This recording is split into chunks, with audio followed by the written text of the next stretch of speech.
Imagine abrir uma porta de pedra que ninguém abriu há milênios.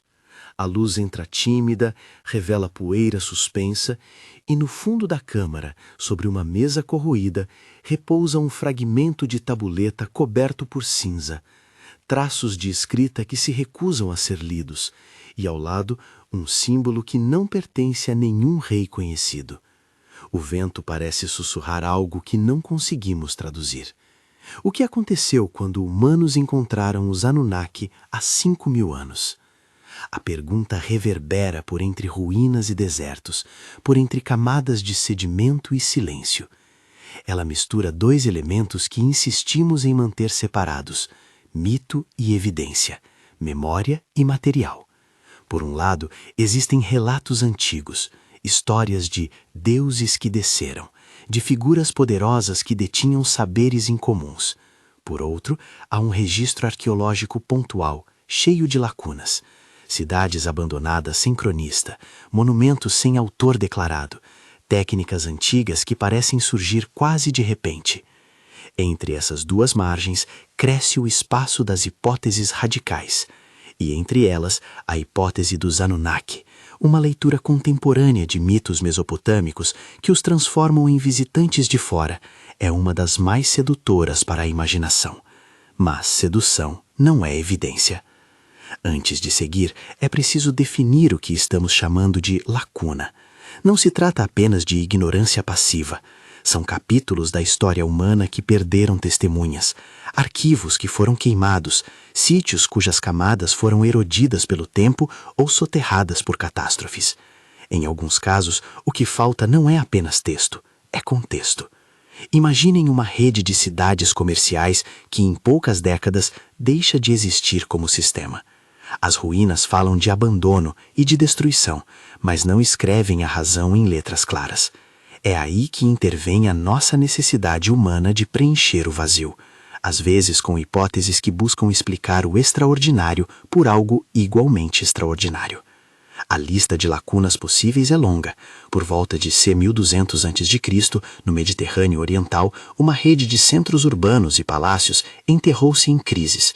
Torres caíram, rotas comerciais ruíram e grande parte da escrita administrativa e literária foi interrompida.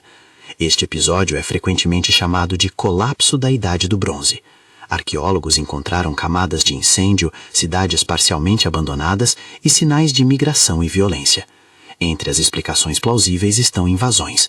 Os chamados povos do mar são uma etiqueta usada por textos contemporâneos.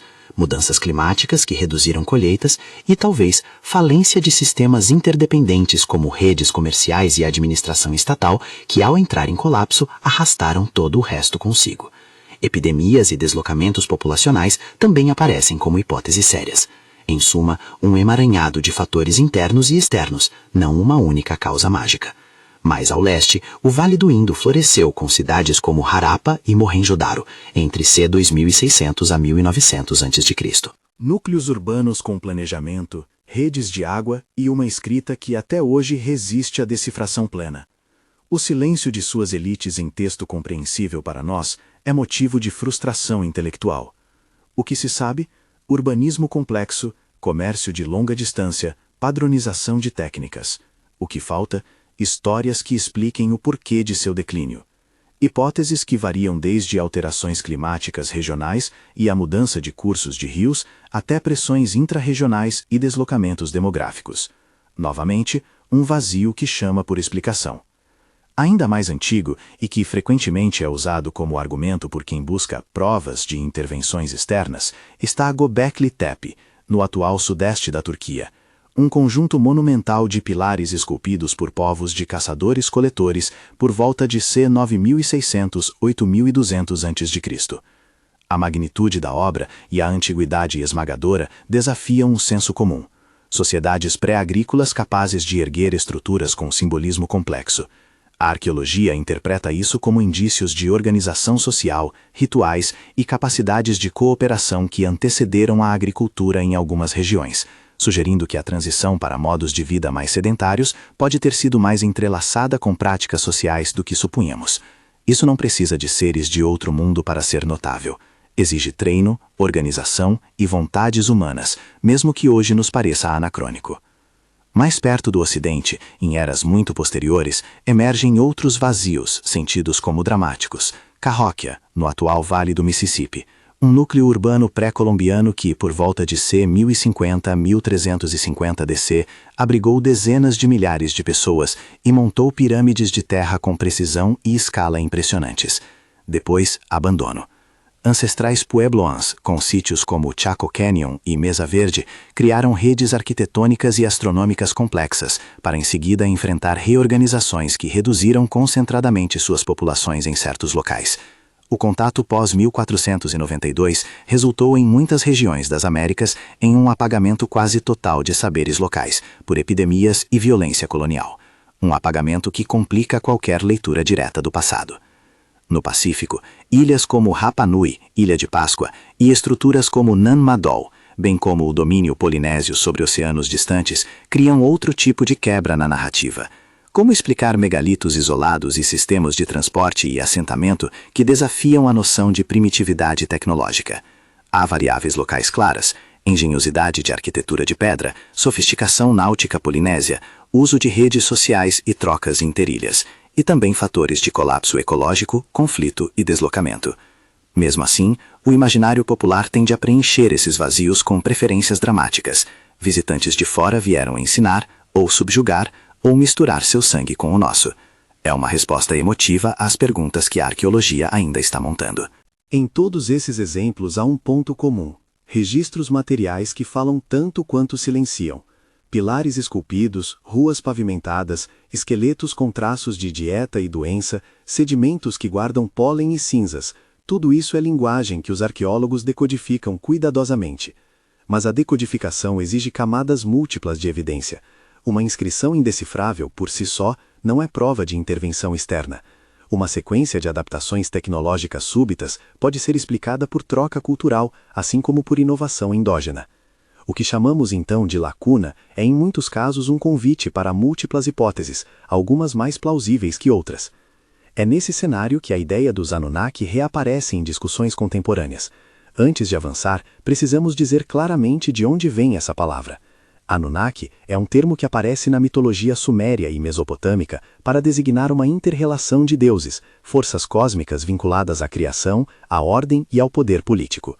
No imaginário religioso antigo, essas figuras ocupavam o espaço do sagrado, eram parte da linguagem simbólica com que povos antigos explicavam a origem do mundo e da realeza. No século XX, autores de divulgação reinterpretaram algumas dessas narrativas de maneira literal. Em vez de ver deuses como metáforas ou personagens míticos, passaram a lê-los como visitantes com tecnologia avançada, capazes de interagir fisicamente com humanos. Esses reinterpretadores popularizaram a ideia de que os relatos mitológicos seriam registros velados de encontros com seres de fora do planeta. Aqui é preciso uma baliza epistemológica. Tratar mitos como fonte histórica exige cuidado extremo. Mitos são depositários de memória coletiva, de valores cosmogônicos e de experiências sociais, mas não se traduzem automaticamente em relatórios factuais.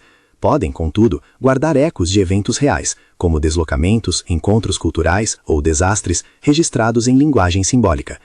É perfeitamente plausível que memórias de fenômenos extraordinários, um cometa brilhante cruzando o céu, uma praga devastadora, a chegada de marinheiros desconhecidos, venham a ser preservadas e transformadas em mito. Isso não equivale a provar que os deuses eram astronautas, equivale a afirmar que memórias humanas transformam experiência em narrativa, e que essa narrativa pode ser interpretada em múltiplos níveis. Por que então a hipótese Anunnaki interessa tanto? Porque ela oferece uma solução emocionalmente satisfatória para lacunas desconfortáveis. Quando encontramos uma técnica construtiva sem antecessores óbvios, uma escrita que surge e se espalha por rotas pouco claras, ou um símbolo inscrito que parece não pertencer àquele contexto, a explicação de uma intervenção externa promete um atalho interpretativo. Talvez alguém com tecnologia nos tenha instruído. É uma narrativa que reestabelece ordem. Se há algo que não entendemos, então o responsável está além de nós. Mas narrativas reconfortantes não substituem métodos. Alegações extraordinárias exigem evidências extraordinárias, objetos com materiais não disponíveis localmente, tecnologias que não se encaixam em cadeias de transmissão cultural, DNA com assinaturas inexplicáveis e registros contemporâneos inequívocos. Quais seriam exatamente os sinais materiais que tornariam uma hipótese de contato externamente plausível? Em primeiro lugar, traços tecnológicos materiais que não possam ser explicados por redes de troca ou invenção local, como ligas metálicas com composição desconhecida para a época e sem antecedentes regionais plausíveis. Em segundo, inscrições ou representações iconográficas que descrevam claramente fenômenos anômalos, acompanhadas de contexto datável por métodos independentes, como radiocarbono. Em terceiro, evidência genética que mostre anomalias consistentes com introduções externas diretas, algo que fosse irreconciliável com modelos naturais de mistura populacional. Em quarto, padrões de difusão cultural que mostrem uma dispersão sincronizada de pacotes tecnológicos sem rotas plausíveis de transmissão. Cada um desses sinais isoladamente pode ser interpretado de várias maneiras. Juntos, seriam realmente extraordinários e exigiriam explicações além das convencionais. Até o momento, na maioria dos casos em que a hipótese de intervenção é proposta, faltam essas linhas convergentes de evidência. Em geral, encontramos vestígios sugestivos, narrativas mitificadas e lacunas cronológicas, mas não um padrão robusto e múltiplo que suporte a presença de agentes não humanos. Isso não é um argumento de autoridade para encerrar perguntas, é uma orientação metodológica. Devemos pesar hipóteses pelo conjunto de evidências e pela plausibilidade de explicações alternativas bem fundamentadas. Além disso, há um aspecto cronológico importante. As narrativas que falam de deuses que desceram na Mesopotâmia são datáveis em camadas culturais que remontam a milênios. Muitas das minhas referências concentram-se em períodos posteriores a C. 3000 a.C. Quando tentamos encaixar uma data fixa de 5.000 anos atrás, ou seja, C. 3000 a.C., a um único evento de contato global, esbarramos em problemas de sincronização. Culturas em diferentes regiões evoluíram em tempos distintos, com ritmos próprios de inovação. Uma hipótese que alega uma única onda de contato deve, portanto, enfrentar o desafio de explicar como esse contato teria se manifestado diferencialmente em lugares tão distintos e por que suas marcas não são mais nítidas. Há ainda questões de interpretação do próprio registro arqueológico. A preservação seletiva transforma o que sobrevive em um retrato parcial. Materiais orgânicos se degradam, pergaminhos e papiros queimam, tradições orais se perdem sob pressões sociais e coloniais. Em muitas regiões do sul global, a ação colonial e missionária resultou em apagamento deliberado. Livros queimados, costumes rotulados como superstição, línguas sufocadas. Esses atos não só obscurecem o passado, como também forçam interpretações enviesadas, frequentemente subestimando a capacidade técnica e cultural dos povos locais. Qualquer hipótese que pretenda preencher lacunas precisa obrigatoriamente confrontar essa dimensão do apagamento e evitar rebaixar a agência humana. E então vem a pergunta prática. Supondo que um encontro hipotético tenha de fato ocorrido, o que esperaríamos ver em casos concretos como o colapso da Idade do Bronze ou o silêncio do Vale do Indo? Se um contato com seres poderosos tivesse efetivamente alterado trajetórias tecnológicas, deveríamos localizar sinais precisos, difusões de conhecimento sincronizadas com a tradição oral, materiais exóticos introduzidos em contextos fechados ou engenharia que não poderia ser replicada sem transferência direta de técnica. Mas a arqueologia frequentemente mostra padrões mais graduais e multifatoriais, migrações que redesenham demografias, mudanças climáticas que reduzem rendimentos agrícolas, redes comerciais que entram em colapso e levam com elas o cuidado com obras de manutenção e arquitetura. Esses processos são suficientes em muitos casos para explicar o que hoje soa extraordinário. Ainda assim, a possibilidade de encontros não deve ser descartada a priori. A história das interações humanas é a história de encontros, trocas comerciais, casamentos interétnicos, migrações, conquistas e missões de conhecimento entre vizinhos longínquos. Há casos documentados de transmissões abruptas de tecnologia, como a introdução de metais, cavalos ou técnicas de irrigação, que transformaram sociedades em espaço de poucas gerações. O ponto central é distinguir entre explicação humana plausível e a atribuição fácil a uma inteligência externa. A explicação humana pode ser complexa, gritante e muitas vezes incompleta, mas costuma ser mais parcimoniosa e melhor sustentada por evidências. Antes de irmos mais fundo, um convite rápido. Se essa jornada pelos segredos da história está capturando sua atenção, inscreva-se e deixe nos comentários qual caso você acha mais intrigante. A curiosidade coletiva é parte do trabalho de preencher lacunas com responsabilidade. Retomando a trilha, para testar a hipótese dos Anunnaki frente ao registro material, temos que escolher casos onde as expectativas da hipótese geram previsões testáveis. Para o colapso da Idade do Bronze, por exemplo, a hipótese externa sugeriria elementos como artefatos de origem desconhecida aparecendo com súbita frequência em camadas posteriores, ou inscrições laterais descrevendo vizinhos e suas máquinas. A explicação humana, por outro lado, propõe um conjunto de fatores interligados: estresse climático, que diminui as colheitas, o rompimento de rotas comerciais que sustentavam estados complexos, a erosão da autoridade política e a cisão entre elites e populações. Que sinais arqueológicos cada versão deixaria? No primeiro caso, procuraríamos material exógeno, anomalias tecnológicas e narrativas escritas coerentes. No segundo, uma rede de mudanças menores e correlacionadas, aumento de restos carbonizados, reordenação de padrões de assentamento, variações na dieta detectáveis em concentrações ósseas, demarcações de profundidade em estratigrafia que indiquem abandono gradual ou colisões locais. Quando movemos o olhar para o Vale do Indo, a hipótese de contato externo poderia ser alimentada por dois elementos sedutores: a presença de urbanismo surpreendentemente padronizado e a escrita indecifrada.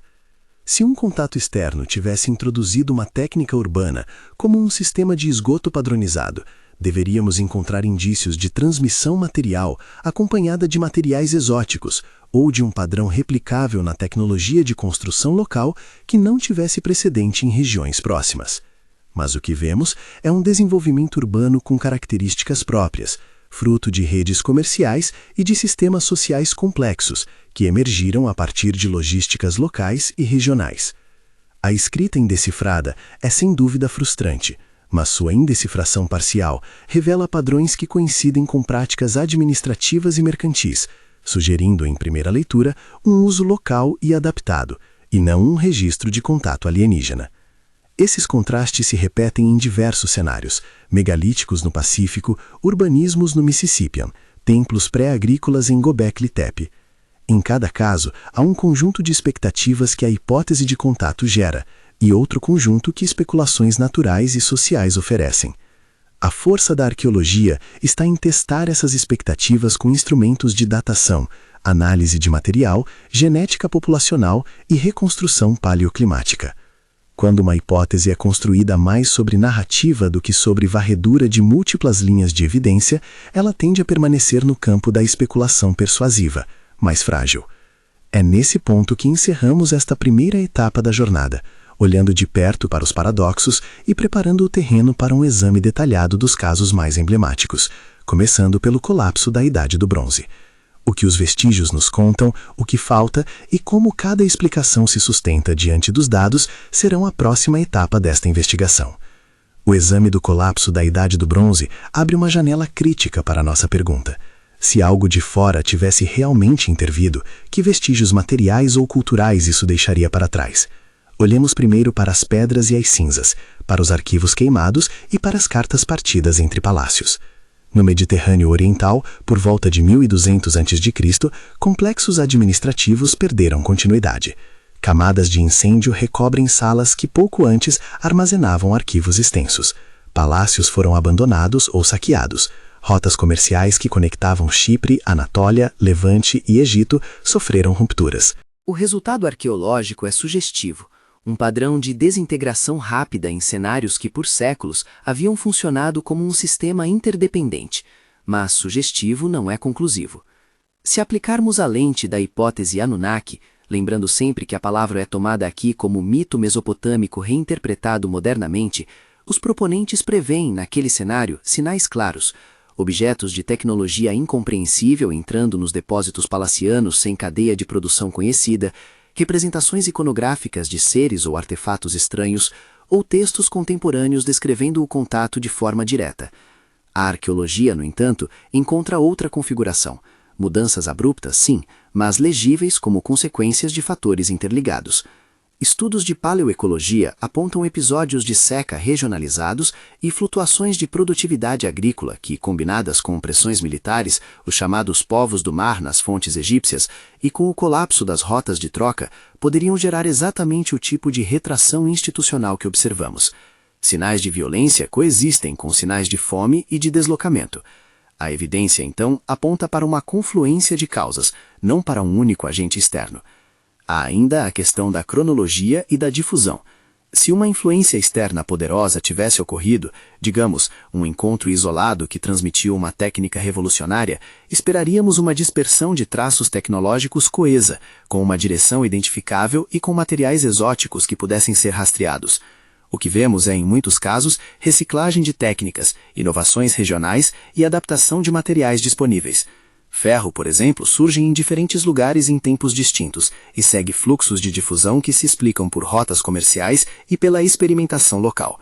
Em suma, o cenário mediterrâneo do início do primeiro milênio antes de Cristo casa melhor com redes humanas de transmissão e com choques ambientais e políticos do que com uma intervenção singular e uniforme de visitantes. Movendo-nos para o Vale do Indo, o contraste é igualmente revelador.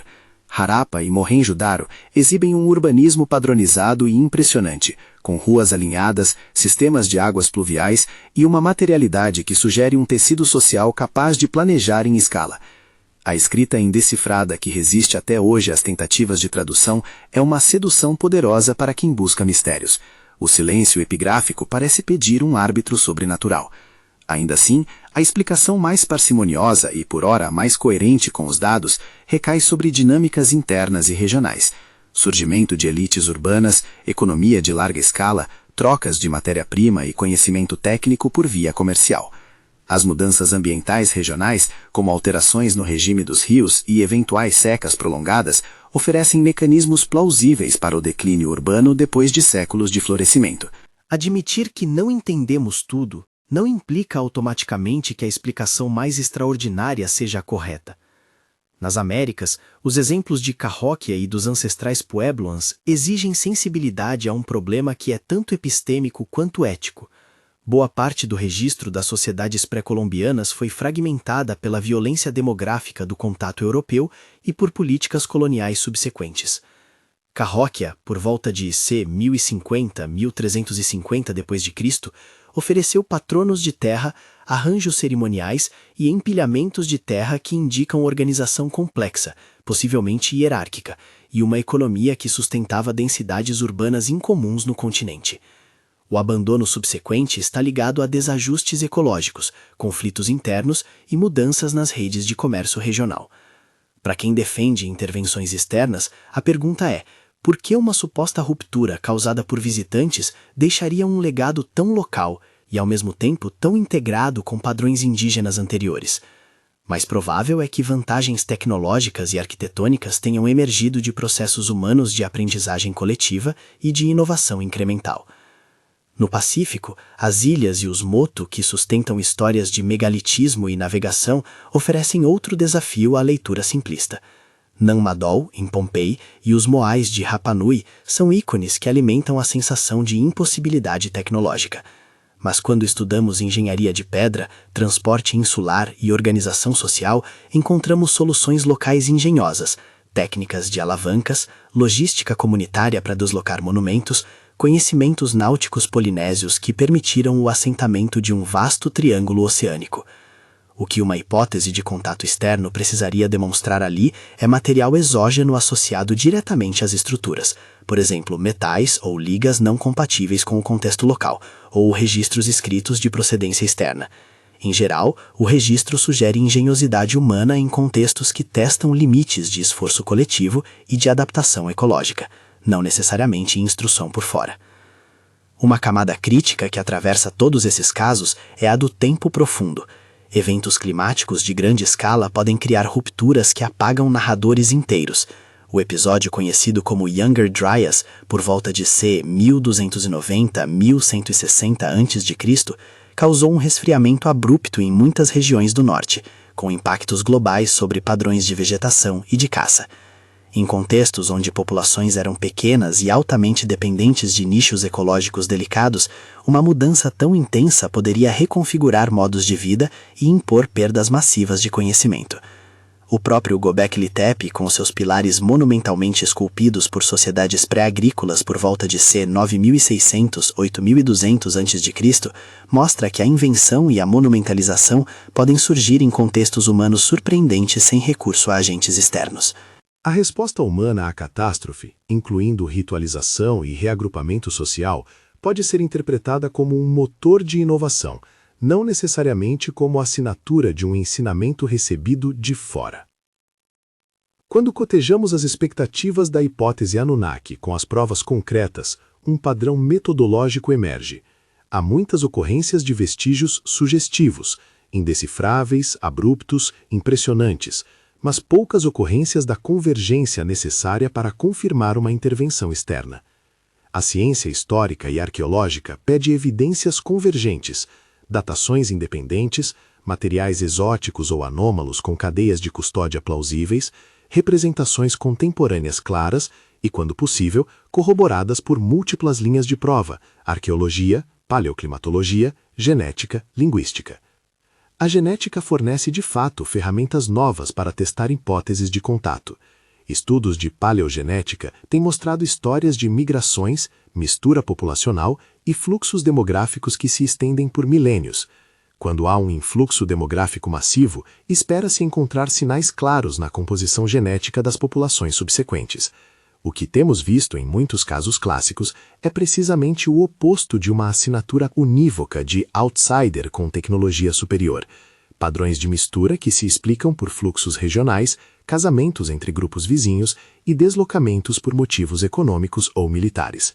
Em outras palavras, onde há interação material e cultural intensa, costuma haver também mistura biológica inteligível. Quando propõe-se um encontro extraordinário sem vestígios biológicos, a explicação perde força. Outra dimensão a considerar é a iconografia e o simbolismo. Mitos de deuses que desceram estão presentes em inúmeros panteões e narrativas cosmogônicas. A mitologia suméria, onde o termo Anunnaki aparece, constrói um universo de forças que explicam ordem, desastre e legitimação do poder. Em muitos contextos, mitos desse tipo surgem quando sociedades tentam cosmologizar eventos traumáticos ou incompreensíveis, erupções, inundações, epidemias e contatos com povos estranhos. Esses relatos míticos podem guardar memórias estilizadas de encontros reais, por exemplo, a chegada de marinheiros de língua estranha, mas interpretá-los literalmente como relatórios de tecnologia externa é perigoso epistemologicamente. Eles são camadas de sentido social, não atas técnicas. Para manter o foco na questão central, o que aconteceu quando humanos encontraram os Anunnaki há 5.000 anos? Convém explicitar o que tal encontro implicaria em termos observáveis em sítios arqueológicos datáveis para C3000 a.C., aproximadamente o ponto cronológico equivalente a 5.000 anos atrás. Primeiro, precisaríamos identificar materiais cuja origem não poderia ser explicada por trocas humanas conhecidas. Segundo, inscrições ou relatos com linguagem claramente descritiva e datáveis de forma confiável teriam de existir.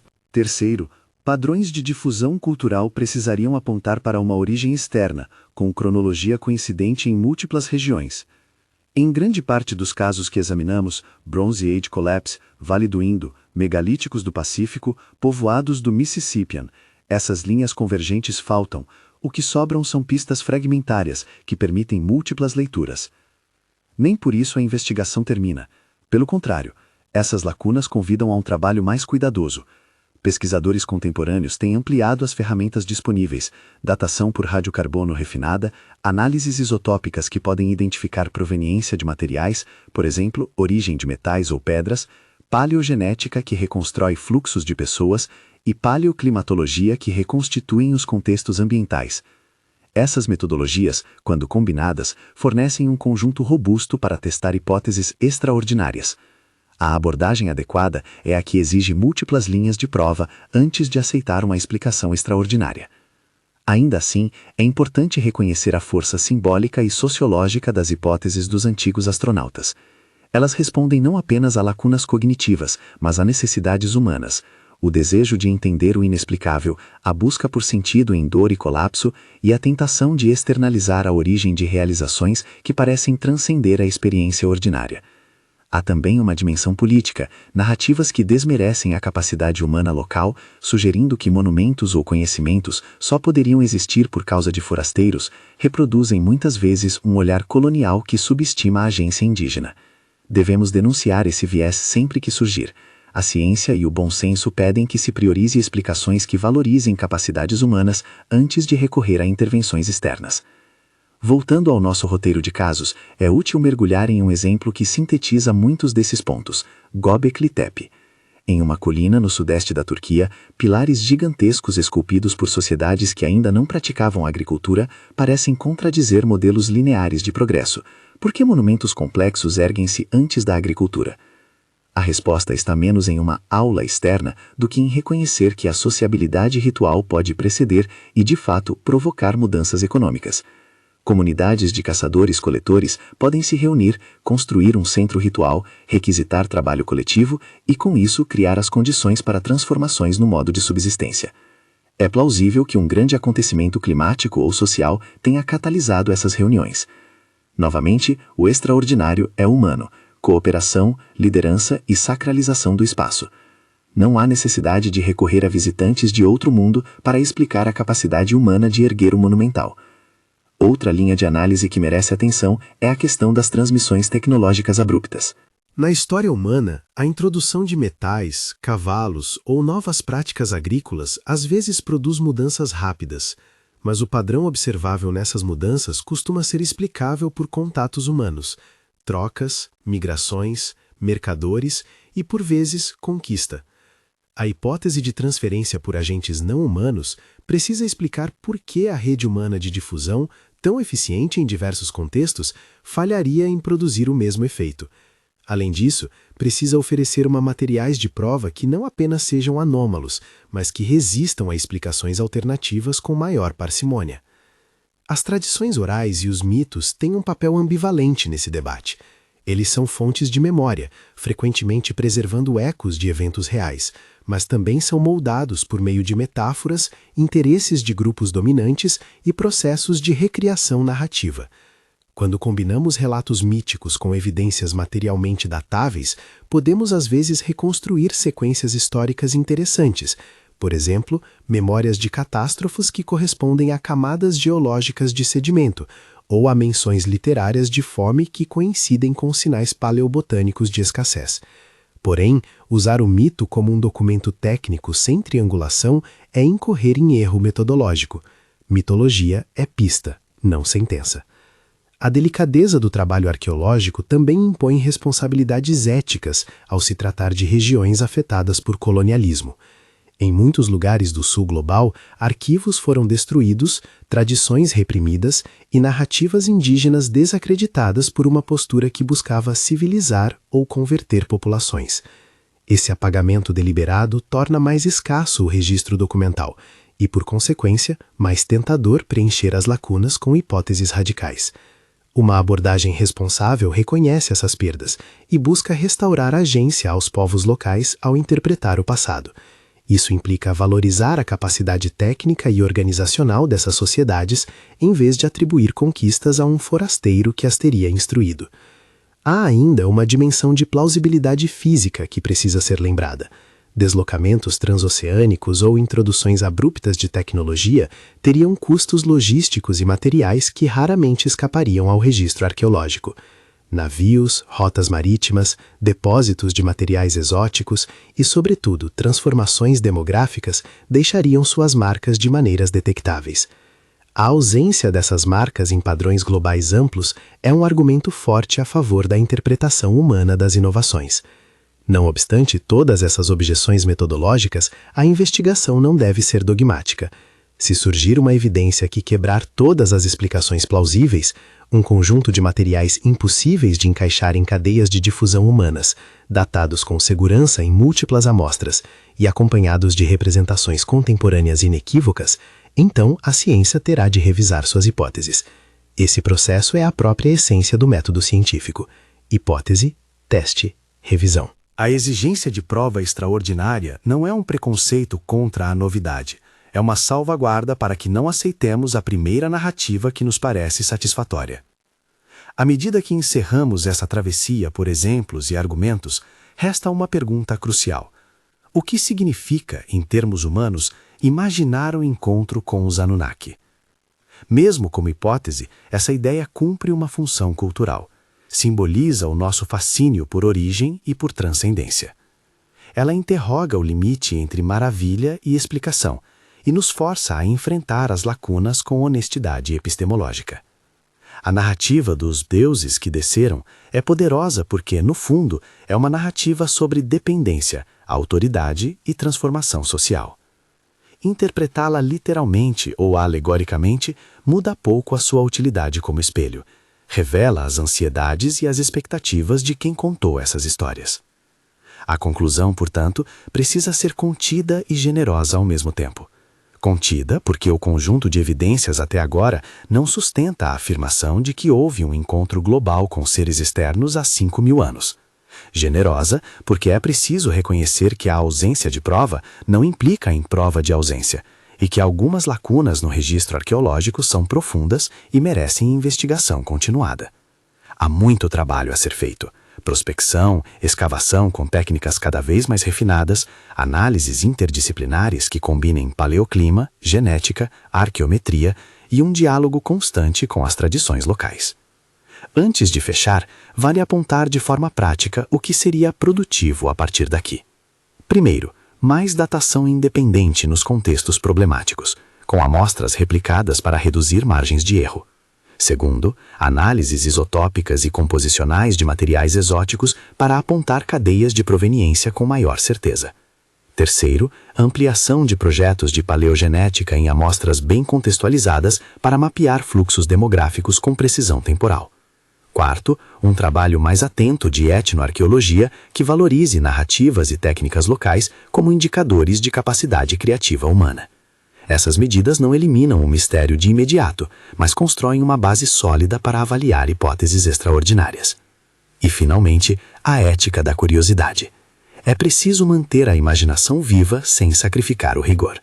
A hipótese dos Anunnaki, nos termos em que é popularmente formulada, cumpre a função de teste. Quando levamos essa hipótese ao campo e pedimos que ela gere previsões testáveis, somos forçados a clarificar o que contaríamos como prova e a confrontá-la com a diversidade de explicações possíveis. Esse exercício é saudável porque fortalece o método e porque nos lembra que o mistério não é argumento suficiente. Se algo podemos afirmar com convicção moderada, é isso. O passado humano é repleto de lacunas que nos seduzem a preencher com grandes histórias. A invenção de visitantes é uma dessas histórias, atraente, emocionalmente satisfatória, mas para ser aceita como história factual, exigiria um conjunto de evidências robusto que ainda não existe nos casos estudados. Em vez de abandonar a investigação, porém, devemos usar essa sedução produtivamente, que ela nos motive a buscar mais dados, a questionar narrativas fáceis e a construir interpretações que honrem tanto a capacidade humana quanto a incerteza dos arquivos.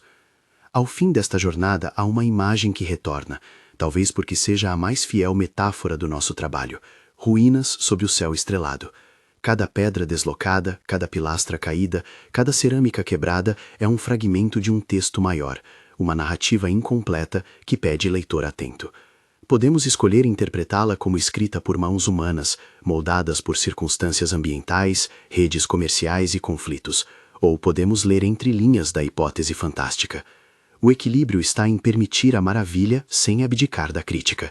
Mantendo esse equilíbrio, a investigação histórica prossegue, lenta às vezes, surpreendente em outras, e sempre aberta ao que a evidência vier a mostrar. Se este tema acendeu sua curiosidade, compartilhe este vídeo com alguém que goste de mistérios e deixe nos comentários qual caso você acha mais intrigante e por quê. A discussão é parte do método. Contrastar ideias, propor testes e juntos seguir preenchendo as lacunas com responsabilidade. Para quem quiser aprofundar com leitura, segue uma orientação de fontes, a ser colocada na caixa de descrição do vídeo, dividida entre obras acadêmicas e textos de divulgação, incluindo abordagens alternativas, para que o público possa distinguir o que é consenso científico do que é especulação. Leituras acadêmicas recomendadas, para a box do vídeo. Trabalhos introdutórios sobre o colapso da Idade do Bronze e estudos de paleoclima, revisões sobre o urbanismo do Vale do Indo e as interpretações atuais de Harappa e Mohenjo-Daro, artigos de arqueologia do Pacífico que tratam de Nam-Madol e Rapa Nui, com ênfase em engenharia social, estudos de paleogenética aplicados a migrações antigas, publicações sobre Göbekli Tepe e o papel do ritual na pré-história. Procure por revisões recentes em periódicos de arqueologia e livros de síntese escritos por equipes interdisciplinares. Textos de divulgação e investigações históricas, para a box do vídeo. Obras acessíveis que discutem o colapso da Idade do Bronze, a expansão polinésia e os desafios de interpretar sociedades antigas com fontes escassas. Aconselha-se a escolher títulos com respaldo acadêmico e evitar aqueles que apresentem teorias extraordinárias sem evidenciação crítica. Obras sobre teorias alternativas, para a box do vídeo. Se desejar ler como as hipóteses dos antigos astronautas estruturam seus argumentos, há livros e documentários que sintetizam essas posições. Leia-os com espírito crítico e sempre compare com a literatura acadêmica.